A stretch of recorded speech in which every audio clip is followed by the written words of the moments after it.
For question 19, the spectra of frequencies for three different light sources are shown. For each spectrum of frequencies, select from the following list of descriptors, all that are applicable to the spectrum. Okay, so looking at this for part A, you can see that there's a range of frequencies, okay, and it's continuous. So because there's no gaps, so it would be continuous, and it's also polychromatic. Poly meaning many. Okay, so it's got many different colours. Many different colours relate to the many different frequencies. Figure 18, it's not continuous, it's discrete. It's also monochromatic because it's only got one frequency. So therefore it's only got one colour. Next one, this one's got multiple frequencies, so it's poly, but it's also discrete because it's not a continual, so it's discrete and it's poly.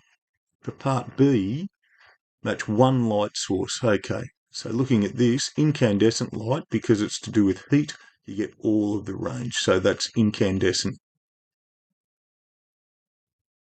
This one here would be a laser, monochromatic.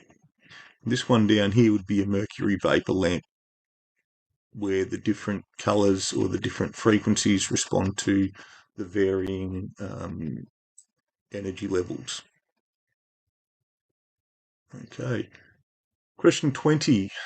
X, Y, and Z are discussing how Heisenberg's uncertainty principle can be illustrated. Now, Heisenberg's uncertainty principle, X, position in the X direction must be greater than or equal to H over 4 pi. Righto, so that's the X direction, that's the Y direction, so we can change this to Y, change in position in the Y direction must be greater than or equal to H over 4 pi. So the uncertainty in this direction means that we've got is related to the uncertainty in that direction. It's got nothing to do with the X direction.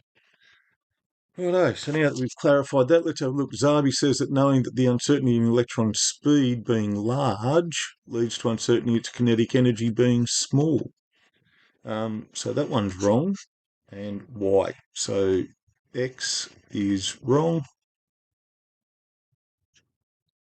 Speed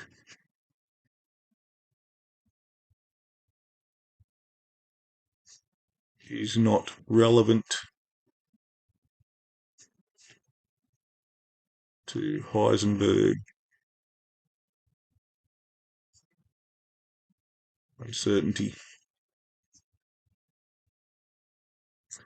Yossi suggests that knowing that the uncertainty in the electron's position in the X direction, okay, so in the X direction, is small leads to a large uncertainty in the slit's width. Oops, sorry, jump one.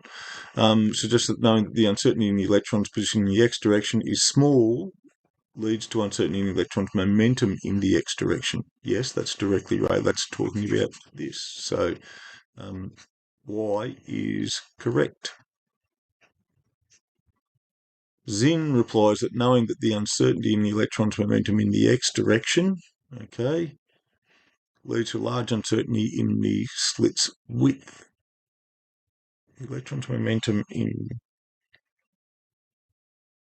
So, knowing that the uncertainty in the electron's momentum in the X direction is small leads to a large uncertainty